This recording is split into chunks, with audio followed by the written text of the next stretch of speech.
Good morning. So this is group 14, and my group mate Nago Jarosla is not able to be around. She got some difficulties. So the multitask gratification mechanisms for detecting obesity gene expression. So first of all, these are the contents of our presentation, the introduction, related work, problem statement, research, questions, and then the objectives, and then the contributions, methodology, the dataset description, and then the results for the different models, yeah, and then conclusion, and then an acknowledgement. So first of all, we'll give a background and introduction. So obesity is basically a multifactorial disorder where excess fat is accumulated by the body, and this is a problem that can actually lead to very severe situation. We are talking of death. Yeah. So causes the causes of the of obesity. We have the genes. The genes could of themselves be a problem. Then we have lifestyles of the different people, and then hormonal imbalances, and then how people actually feel. So then the points of emphasis, we are going to emphasize the genetic contribution to obesity because this is what our project is actually about. So machine learning in obesity regulation. So how are we going to do this? So we are going to be able to recommend personalized meals based on different people's genetic profiles, as we've already seen in the previous video. So key genes, we have the FTOMC4R PAG, and yeah. So how are we going to implement this? We're actually using random forest and then KNN to implement this model. But we have different models and their evaluations, but we chose this one. So then we also applying some multitasking learning. It's more where simultaneous predictions of obesity risk and optimum dietary recommendations. And then we could also have potential health outcomes based on the genetic and nutritional data. So the illustration is basically a common gene, how common genes are related to obesity. As you can see, we already went through that during our presentation of the topics. So literature review and then the current trends in research trends. Obesity is influenced by genetics and then environmental and then lifestyle factors. We've talked about that. Then the personalized nutrition. We can tailor dietary recommendations for anyone depending on their genetic makeup to combat this issue. So what is the role of machine learning in this case? So we are using it to analyze the vast data sets, the genetics, the dietary and healthy outcomes to identify the patterns and then be able to predict the best outcomes.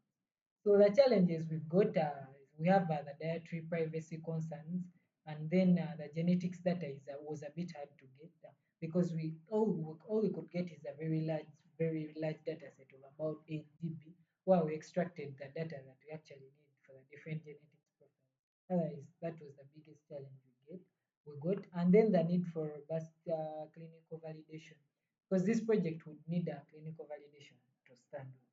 So the current research trends, we have the genetic variants strongly influencing metabolism, appetite, and fat storage. And as we had addressed in some of the earlier submissions, that we had actually talked about these 4 genes and how each of them affects genetics in terms of metabolism, appetite, and then fat storage and things like that.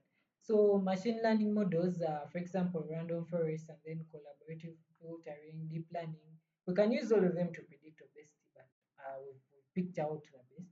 So techniques like CNNs, RNNs integrate multimedia data.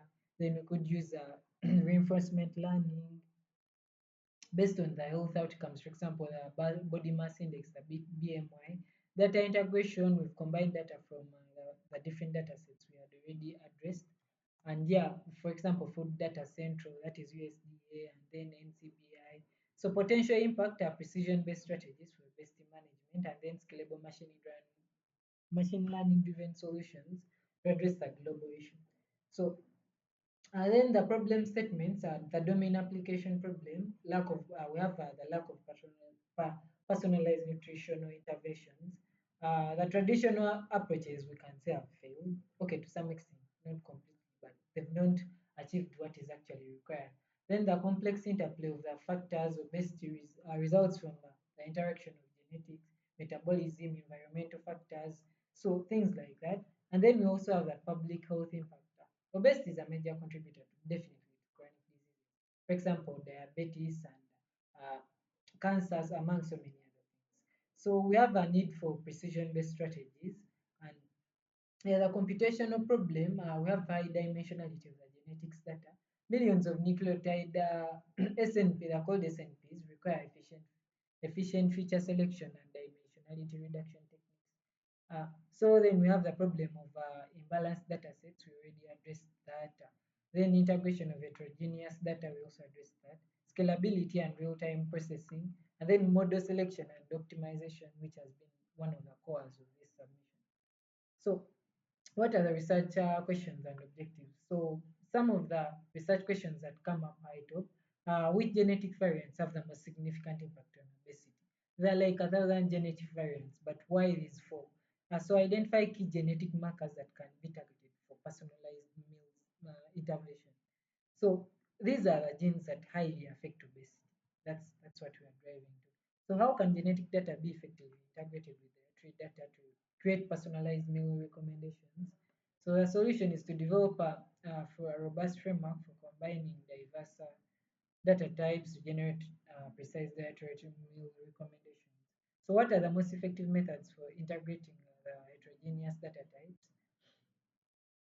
We've integrated different data techniques for better model performance. For example, we have a combination of KNN and then the random forests. Then how can imbalanced data sets be addressed? We already talked about this one. So then the research contributions, we're able to find those different genes, and then we use the random forest classifier with KNN to integrate that to actually implement the model. And then we also do using some pipelining because we have two different data sets that are being handled not in the same time or not in the same exact way.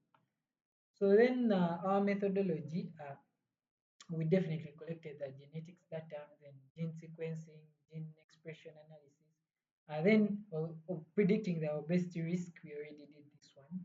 And then using multitasking learning, random forest, and then the KNN implementation to actually come up with a personalized meal recommendation. So then we also do the collaborative filtering and then do a meal planning. We generate that. And then we should be able to get feedback and then yeah, improve.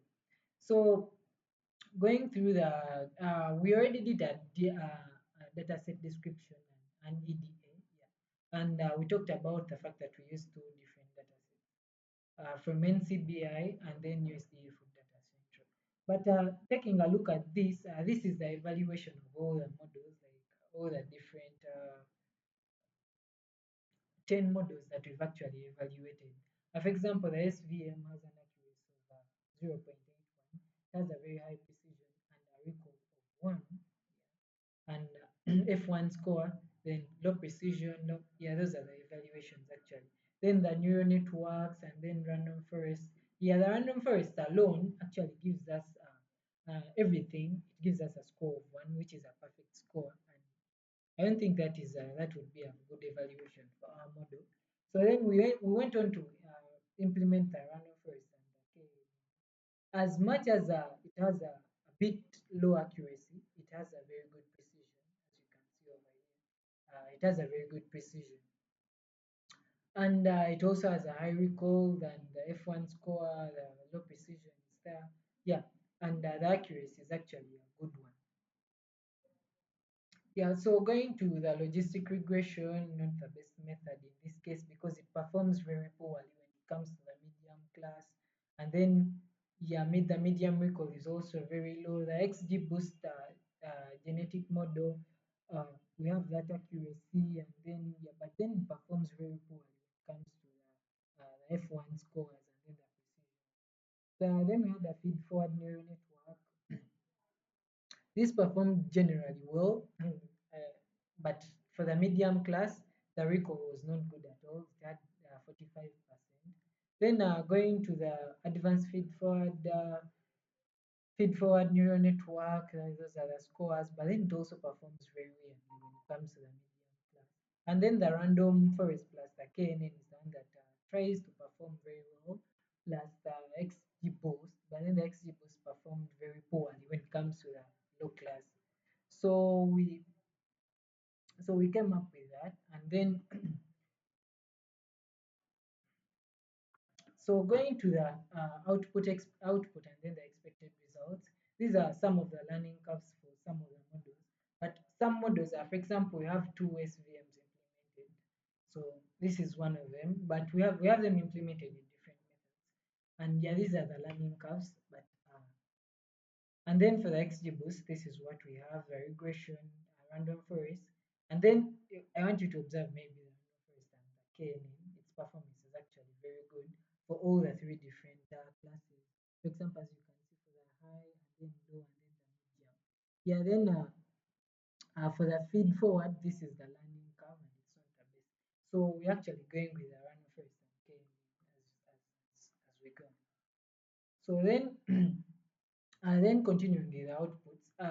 These are, if you look at this, we have we have the logistic regression coefficients for the different classes, and as you can see, the different variants, and then the coefficient values for the medium class.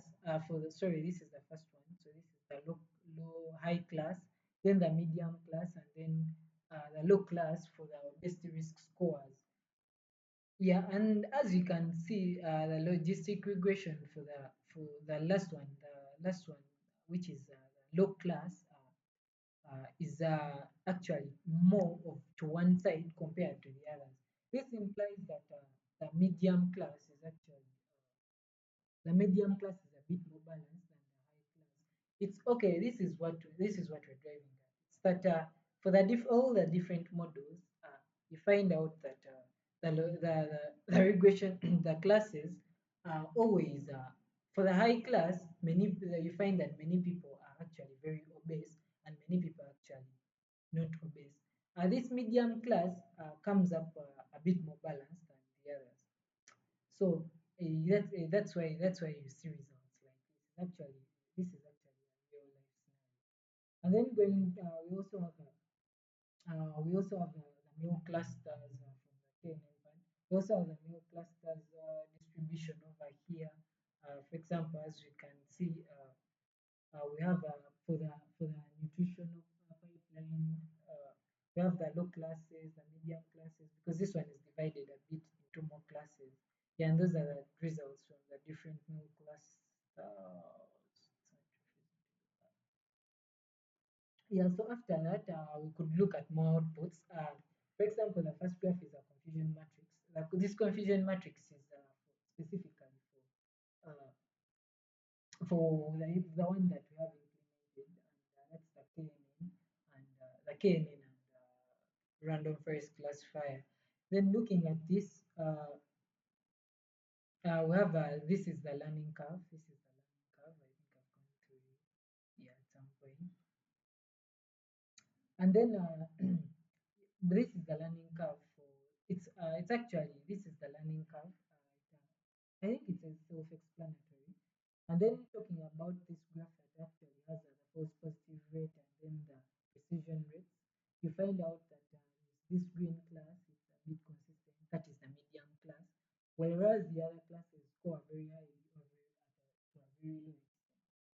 Yeah, then there's something I have to address a bit over here. Yeah, this is a for the regression class. I'm going back a bit.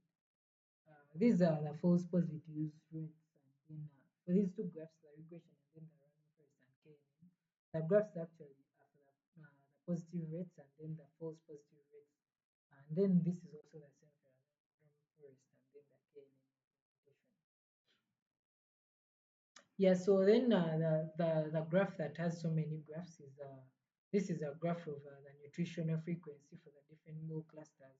As we have so many meal clusters depending on the concentrations of what they had for the different models. Yeah, and then you can see over here, this is the expected result. Like after predicting, we expect a description, and for example, this description for this particular genetic profile, we got grapes and then canned and then Thompson seedless and yeah, things like that. But as we had said, this nutritional data set is actually from USDA Food Data Central, which is American based. So this is generally the performance of if this is the performance of the random forest and KNN implementation after training. And then we can look at the training sizes and then the training accuracies and then the cross validation accuracies and they also listed. So then yeah, so that marks the end for the different model implementations and the results they were given. Then going to the conclusions and then the limitations. Conclusively, we are able to come up with a machine learning model that is able to recommend meals based off an individual genetic makeup. We extracted 5 key genes, as we already talked about that, from the different data, from the genetics data set. Yeah, so then the limitations we got is that there, as I actually addressed this to some point, there is a case of extreme obesity and there is also a case of very low obesity. And this is a very common case. So you find that for the medium class, it's always a bit balanced. So the other thing is handling high dimensional genetics data and integration with the heterogeneous data types. That is a very big issue and limitation that we have. So while the system shows promise, extensive clinical trials are needed to actually validate its effectiveness on a real world stage and across diverse population. Because it could be working for one population, but then we try it out in another population and it doesn't come out very well since the genetics data is parameter is how should I say this is actually comes like from one area. For example, we could say if it's Ugandan based, then the genetics data comes from people from Uganda. We haven't tested it out on genetics profiles from different regions, for example, maybe South Africa and things like that. Yeah, then the next steps would definitely be incorporating additional data types, which we have talked about, which is a bit one of the challenges we got. Then maybe developing unexplainable AI techniques to make model predictions more transparent and trustworthy to the users. Then evaluating the long-term impact of personalized nutrition and obesity management and metabolic health. So we also talk about implementing robust data privacy and bias mitigation strategies to ensure fairness and security. Uh, we talk about data privacy. Data privacy is one of the issues we were facing during getting the genetics profiles, as many people would not like to expose their genetic profiles, yeah, for such a project. So then the acknowledgement, we have the NCBI for the provision of the genetics data sets where the genetics profiles were extracted. Then we also have a USDA Food Data Central provides us with nutritional data sets contributing to the new recommendation side of the system. And I guess that marks the end of the presentation. Yeah, thank you.